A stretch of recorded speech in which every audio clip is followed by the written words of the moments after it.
मैं भी यही कहना चाहता था कि अब तुम्हारी प्रतिज्ञा पूरी हो चुकी, अब जल्दी से मेरे साथ अयोध्या चलो। मंत्री सुमंत, प्रतिज्ञा कैसे पूरी हो गई? महाराज, आप अपने पिता के कहे अनुसार वनों में आ गए और 14 वर्षों की अवधि को पूरा होने तक क्या आप वनों में ही रहोगे? हाँ मंत्री जी, आप सही कह रहे हैं। जब तक 14 साल पूरे नहीं होंगे, अयोध्या में तो क्या, मैं किसी बस्ती में भी अपने कदम नहीं रखूंगा। हे महाराज, क्या जो मैं कहना चाहता हूं आप उसे स्वीकार नहीं करेंगे? नहीं मंत्री, कदापि नहीं। मैं तो आपको यही सलाह दूंगा कि आप जल्दी से अयोध्या में लौट जाएं, क्योंकि हमारे पिताजी को आपके अयोध्या में पहुंचने का बड़ी बेसब्री से इंतजार हो रहा होगा। महाराज, दिल तो नहीं चाहता, पर करूं क्या, आज्ञा के आगे मजबूर हूं, इसीलिए मैं आपका साथ छोड़ने को तैयार हूं। मंत्री सुमंत, आप जल्दी जाइए, क्योंकि पिताजी का चित्त आपके बिना बेकरार होगा। ठीक है महाराज, जाने की आज्ञा दो। जाओ मंत्री। ठीक है महाराज। भैया लक्ष्मण, देखो मंत्री जी यहाँ से जाकर हमारे बारे में लोगों को सब कुछ बताएंगे और अयोध्यावासी यहाँ बार बार हमसे मिलने आएंगे।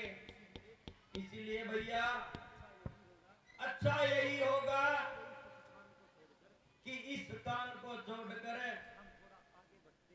हम थोड़ा आगे बढ़ते हैं, आगे पंचवटी में जाकर विश्राम करेंगे। भैया, पंचवटी से पहले चित्रकूट भी तो है, बहुत ही अच्छी जगह है। हम वहीं क्यों ना विश्राम करें, क्योंकि वहां पर हर एक चीज की सुविधा होगी। पास में ही नदी है, जल भी मिलेगा और जंगल से कंदमूल खाकर अपने दिल वहीं पर बिताएंगे। प्यारे भाई, आपका कहना बिल्कुल ठीक है। हम चित्रकूट की तरफ बढ़ते हैं। चलो भैया।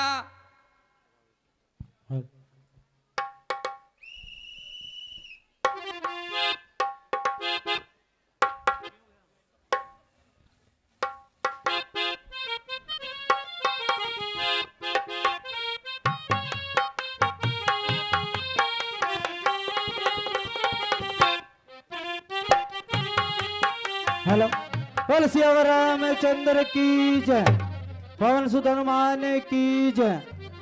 आपने देखा कि श्री रामचंद्र जी व लक्ष्मण जी मंत्री सुमंत को वहां से अयोध्या के लिए रवाना कर देते हैं। मंत्री सुमंत जी वहां से चलकर दशरथ के दरबार में पहुंचा है, अयोध्या में पहुंचा है। तो कल आपने देखा कि श्री रामचंद्र जी व लक्ष्मण जी माता सीता जी दशरथ से आज्ञा लेकर वन के लिए रवाना हो जाते हैं और दशरथ जी साथ में मंत्री सुमंत को भेज देते हैं। तो दोबारा मंत्री सुमंत जी दशरथ के पास में जाते हैं। बहुत ही अच्छा सीन है। अगला आप सभी से प्रार्थना है कि शांति का सहयोग दें और शांति का दान दें। और क्योंकि हमारे गांव के बच्चे हैं, इन बच्चों का हौसला बढ़ाई जरूर करता रहे करें। जैसा भी हो सके हमारे क्लब का, आपके क्लब का हौसला बढ़ाई जरूर करते रहें। सीन बिल्कुल तैयार है। महाराजा दशरथ अपने बेटों के वियोग में। बोल सियावर रामचंद्र की जय। सीन बिल्कुल तैयार, बस पर्दा उठने का इंतजार।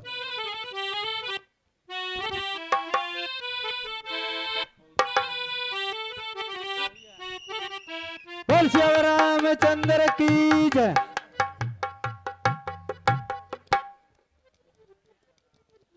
बेटा राम, बेटा लक्ष्मण, बेटी सीता, बेटा राम, बेटी सीता, हे नाथ, माना कि मैं आपकी कृपा का पात्र नहीं हूं, किंतु क्या मौत का दरवाजा भी मेरे लिए बंद है।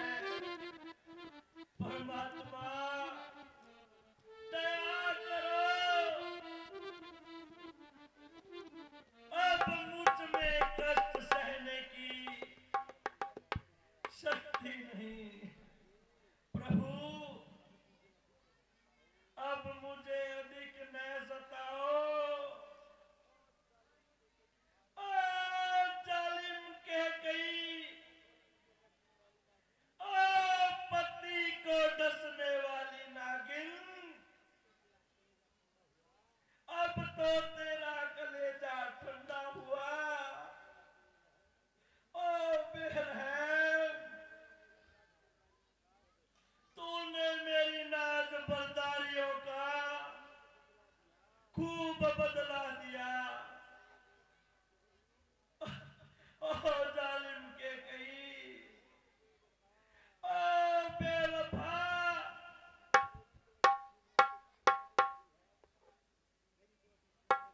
मेरी तो अब इस दुनिया से चलने की तैयारी है। मगर याद रख, अगर मिटाया तो मेरा नाम निशा। तूने अरी जालिम, मिटेगी एक दिन तू भी मेरा नामो निशा होकर। बेटा राम, बेटा लक्ष्मण, अफसोस, चार चार बेटों के होते हुए भी आखिरी समय में कोई भी मेरे पास नहीं, जिसको छाती से लगाकर मैं अपनी शांति से प्राण त्याग दूं। बेटा, बेटा राम, बेटी सीता,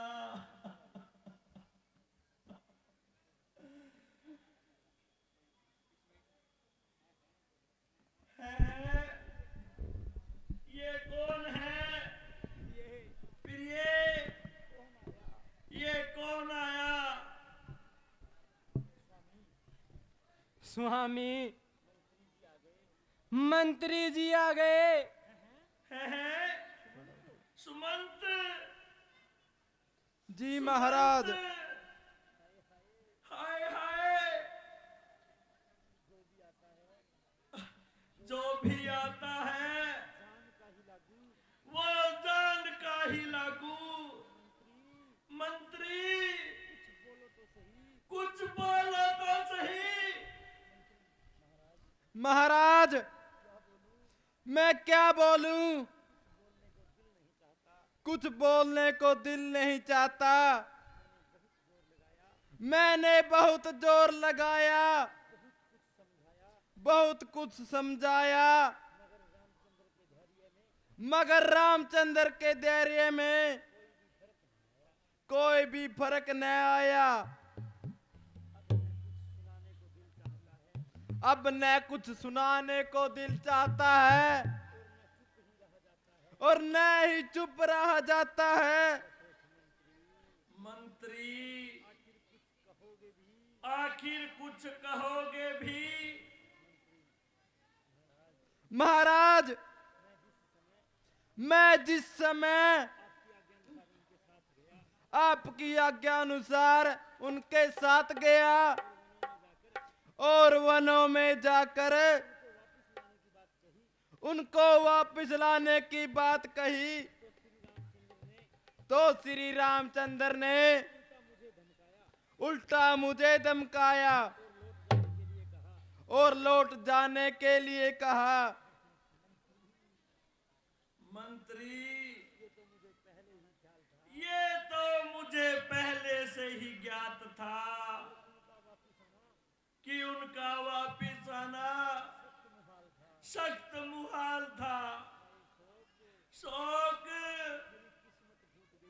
मेरी किस्मत फूट गई और अब तो रही सही उम्मीद भी टूट गई। अच्छा मंत्री जी कुछ कहा हो तो वो भी सुनाओ। महाराज आपको और माताओं को हाथ जोड़कर प्रणाम किया है और ये पैगाम दिया है कि मेरी माता कैकेयी को कोई तकलीफ न हो पाए और भरत को जल्दी बुलाकर अयोध्या का राज तिलक दिया जाए। बेटा लक्ष्मण बेशक मैं तुम्हारा गुनहगार हूं, मगर बेटा अब मुझे माफ कर दो, क्योंकि मैं अब इस दुनिया से कूच करने को तैयार हूं। परमेश्वर दया कर, तू उलझन दे, बीमारी दे, दुर्बलता चिंता दे मन को, लाचार यहाँ हो जाएगी। अब तज दे उन जीवन को। बेटा प्रिय कौशले मुझे याद आया, मुझे अब अपने किए की सजा मिल रही है स्वामी, आप ये क्या कह रहे हैं? कैसी सजा स्वामी? प्रिय सुनो, मैं तुम्हें कुछ सुनाना चाहता हूं।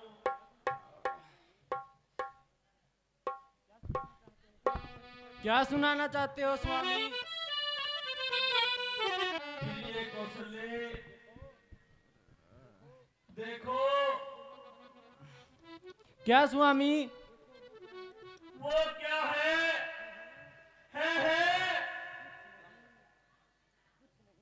कुछ नहीं,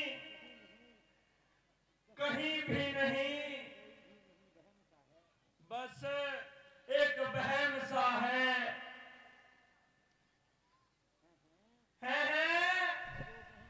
वो वहम नहीं,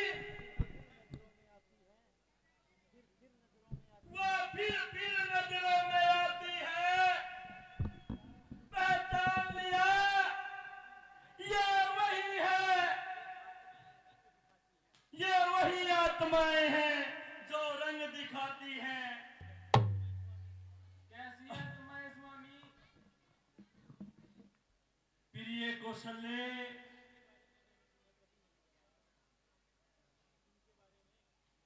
इनके बारे में मैंने तुम्हें कभी नहीं बताया। अब सुनो प्रिय, मैं अपने बीते हुए समय का एक वृत्तांत तुम्हें सुनाता हूँ। कैसा वृत्तांत स्वामी? सुनो प्रिय, मुझ में जब पूर्ण तरुणता थी, था परिश्रमों में सजा हुआ, खेत खेलने का भी था उत्साह उन दिनों बढ़ा हुआ। मृगा के पीछे एक दिवस मग बिसर गया आखिर मेरा, हो गया उस तरफ हिरन, छूटा उस और शिविर मेरा। प्रिय, तुम्हें तो ये ज्ञात है कि मैं धनुर्वेद में शिक्षित हूं, हो लक्ष्य वेद या शब्द भेद, दोनों वेदों से परिचित हूं। इसलिए प्रिय, शब्द पर ही मैंने कर लिया लक्ष्य निश्चय अपना, फिर उसी लक्ष्य पर उसी समय सर छोड़ दिया निर्भय अपना। फिर ये पहुंचा तो बाण लक्ष्य पर ही, पर लक्ष्य ने उसका जीवन था घातक वो जिस जीवन का। फिर ये वो जीवन अपना जीवन था।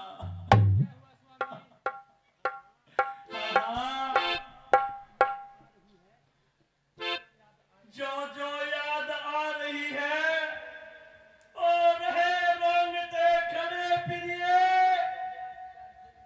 मैं क्यों गया शिकार खेलने, क्यों बुद्धि पे पत्थर पड़े प्रिय। फिर क्या हुआ स्वामी? प्रिय, उस तीर के लगते ही एक आवाज आई। क्या बात थी स्वामी? फिर घबरा कर मैं उस ओर चला, सोचा ये क्या भवितव्य हुआ, मुझ हतभागी के हाथों से नाहक इस समय मनुष्य हुआ। प्रिय, जो जो मैं आगे बढ़ता था, जो जो पुकार भी बढ़ती थी, अब साफ समझ में आता है कि श्यामल में घावली चढ़ती थी। फिर क्या हुआ स्वामी? प्रिय, जब मैं उसके समीप पहुंचा तो आपा मेरे पास में था, मैं था, ये शरीर था, आंखें थी, सब कुछ था, बस एक होश आवास न था। फिर ये ज्यों त्यों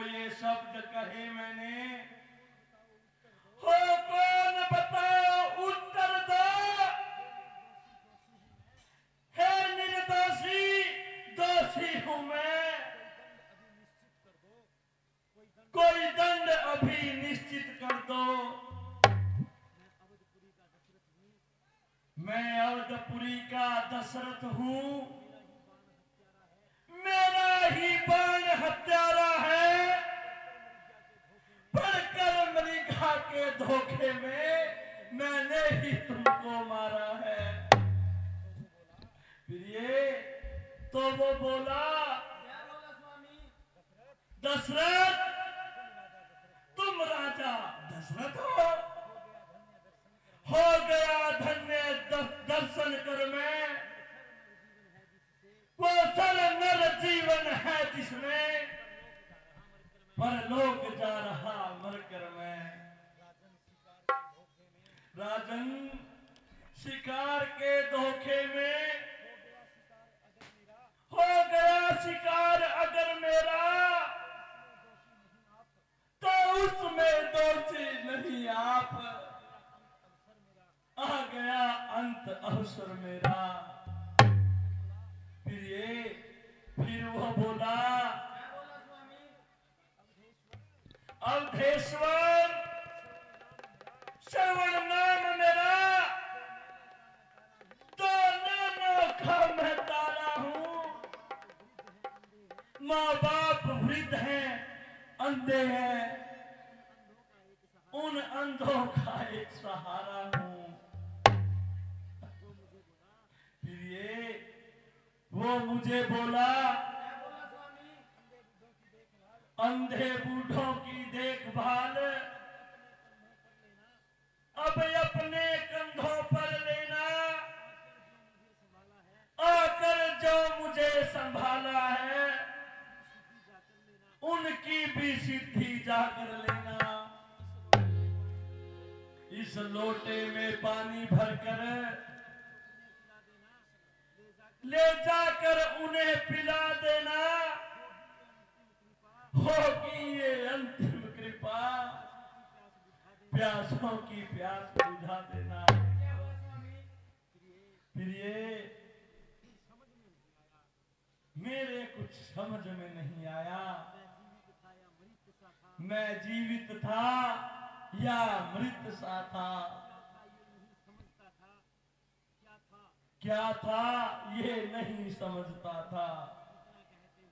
फिर ये इतना कहते हुए वो पितृभक्त अपने प्राण त्याग गया। फिर ये तो मेरे कानों के भीतर